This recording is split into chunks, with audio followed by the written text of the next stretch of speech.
This message comes from the Center for U.S. Voters Abroad Foundation. If you're a U.S. citizen living abroad, the Center for U.S. Voters Abroad Turnout Project's online form will walk you through requesting your ballot in just 5 minutes. Visit internationalvoter.com. Hey y'all, I'm Lori Lizarraga, and this is Ask Code Switch, the show where we answer your questions about race and identity. Today's question comes from Robbie Strunk, a college student calling from his home in Alaska. Hi, my name is Robbie. I'm from a rural Yupik village in southwestern Alaska with a population of under 800 people. The closest city is 400 miles away and only accessible by plane. Now, this may not surprise you, but we don't get a lot of emails from rural Alaska. Robbie is from one of the most remote parts of the country, so that got my attention right away. Robbie said that a few years ago, he moved to a city in Alaska to go to college, and that's where he got his first job as a research tech at a renewable energy lab. As the only Alaska Native person on staff and one of the few who've experienced life in rural Alaska, I was invited to lead tours for visitors of our research lab. I agreed because that's why I wanted to work there in the first place, to make a positive difference for my community and be a voice for Alaska Native people and rural Alaskans. Robbie said that getting this job was an honor. But when his supervisor, a white woman, came to him with a concern, things kind of changed. She'd been told by other coworkers not to tokenize him, not to make Robbie the, quote, token native. She asked me if I felt tokenized, and at that point I hadn't. But I very much knew the demographics of my coworkers and knew that I'm the only Native person in this white-dominated science field. I don't know what to do. All I know is that I now second-guess everything I do at the lab, wondering if I'm working on projects because I am Native or if it's because I'm actually qualified to do the job. What should I do in this situation, and what have people done in the past? What would you do when you feel like the token at the workplace? Robbie strikes a very familiar, kind of emotional chord within me. I think a lot of us will have no trouble remembering being this young and this eager, only to later see ourselves as the diversity hire. But Robbie's story isn't just a conversation about tokenization like you've heard before. He's working on renewable energy for Alaska, in Alaska, and still, somehow, the lone Alaska Native person feels like the outsider. Tokenization isn't something that happens by the person being tokenized. If that's the situation, it's being done by the supervisor who's making the decisions. A former tribal chief unpacks how the history of Alaska Natives plays into power dynamics for people like Robbie in the workplace. That's after the break on Ask Code Switch. We'll be right back.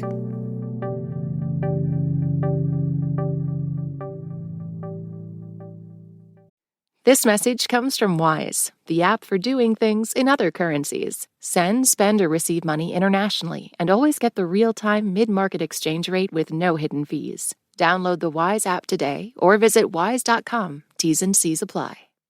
This election season, you can expect to hear a lot of news, some of it meaningful, much of it not.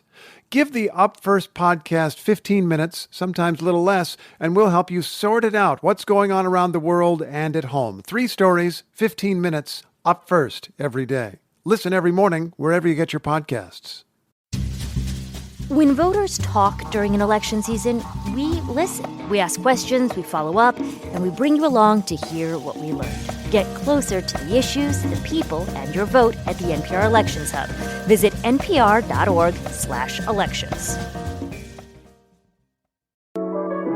It's a high-stakes election year, so it's not enough to just follow along. You need to understand what's happening so you are fully informed come November. Every weekday on the NPR Politics Podcast, our political reporters break down important stories and backstories from the campaign trail so you understand why it matters to you. Listen to the NPR Politics Podcast wherever you get your podcasts. This message comes from Critics at Large. Join the New Yorker's writers as they dissect the latest in pop culture, television, film, and more. From the romanticization of Las Vegas to the obsession of tarot cards, tune in every Thursday to deepen your knowledge.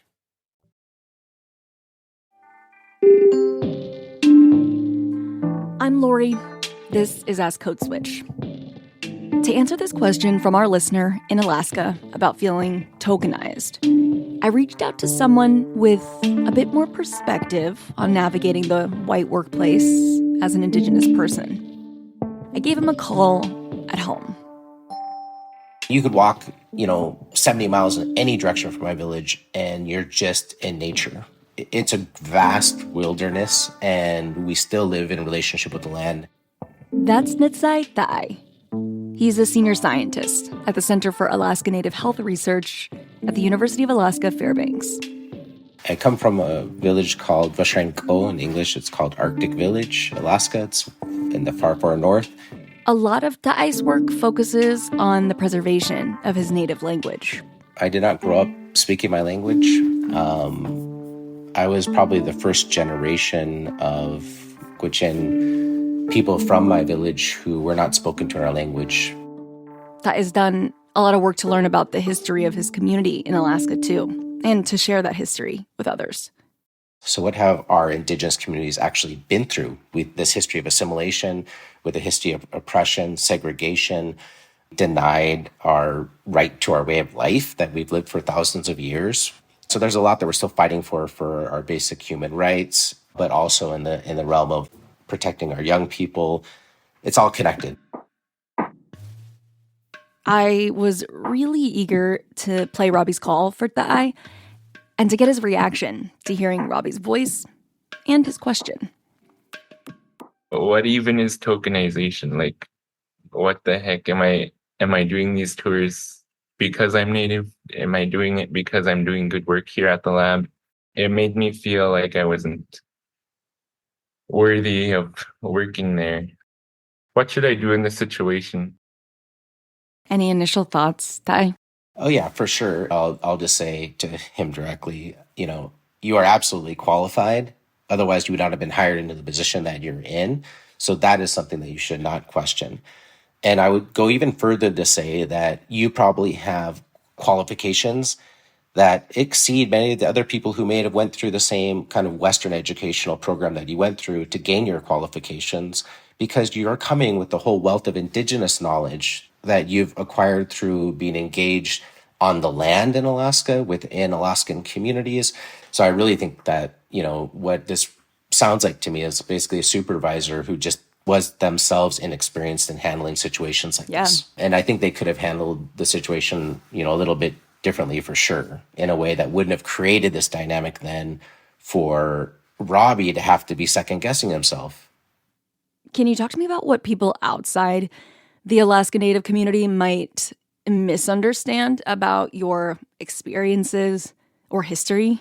Like even us as Alaska Native people, I didn't know until I was in college that there were boarding schools. Wow. I didn't know that Alaska Native people had this experience. Wow, but that's not knowledge you grew up with. No, Wow. we didn't grow up with it. And so it wasn't until I was in my 20s that I sat my mom down and said, did you know about like these boarding schools and all this stuff?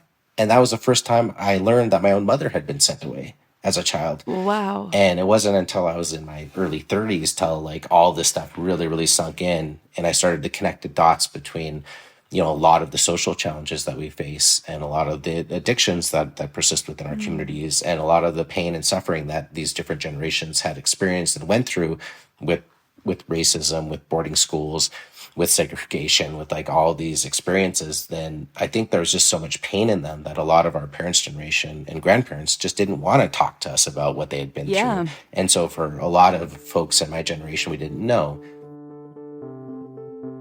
And because of my health research work that I do, we're now seeing a lot more clearly how language, culture, identity are protective factors for our young people. And I think that that's the one thing that I'm so appreciative of with this younger generation is that even conversations like we're having right now are a lot more transparent.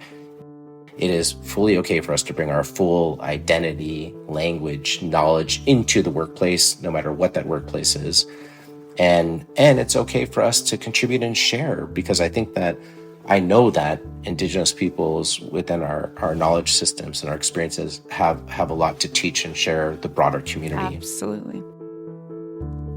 More than anything, Ty, what is your advice for Robbie? I mean, what should you do when you feel like the token at the workplace?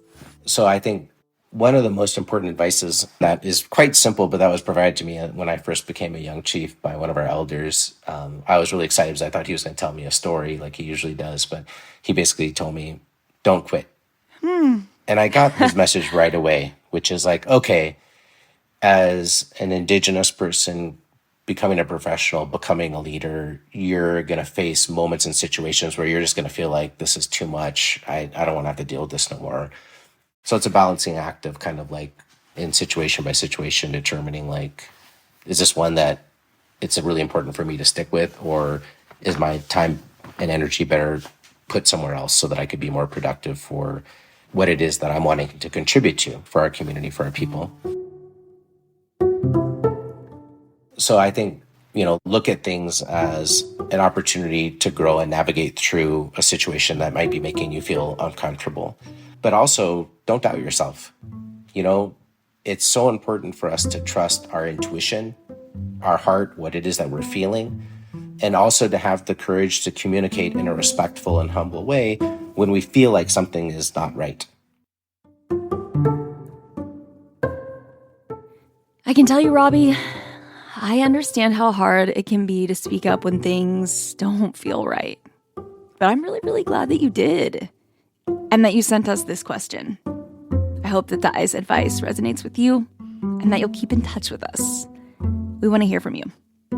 Until then, that is our show. You can send us your Ask Code Switch questions on Instagram at NPR Code Switch. If email's more your thing, ours is codeswitch at npr.org. You can subscribe to the podcast on the NPR app or wherever you're listening right now. If you'd like to support our work, you can sign up for Code Switch Plus. It's small, but it really makes a difference for us. And you get to listen to every Code Switch episode without any ads. You can check it out at plus.npr.org/codeswitch. And thanks to everyone who is already a Code Switch Plus subscriber. This episode was produced by Skylar Swenson. It was edited by Courtney Stein. Our fact check was done by Barkley Walsh. Our engineer was Kwesi Lee. And a big thanks to our listener, Robbie Strunk, for sending us your question. Also want to say a very special thanks to Lauren Gonzalez, our project manager, as well as Cher Vincent, Yolanda Sanguini, and the entire content development team for helping make this series possible. Finally, a big shout out to the rest of the Code Switch Massive: Christina Cala, Javier Lopez, Jess Kung, Courtney Stein, Dalia Mortada, Verlyn Williams, Jasmine Romero, Jean Demby, and B.A. Parker. This is Ask Code Switch. I'm Lori Lizarraga. Call your work bestie.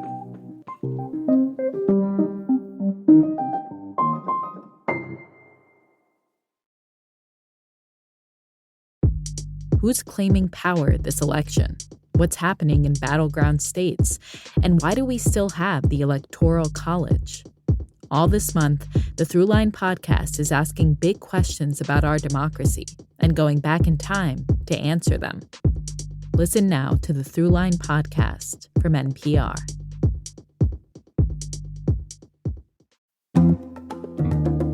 Hey there, this is Felix Contreras, one of the co-hosts of Alt Latino, the podcast from NPR Music where we discuss Latinx culture, music, and heritage with the artists that create it. Listen now to the Alt Latino podcast from NPR.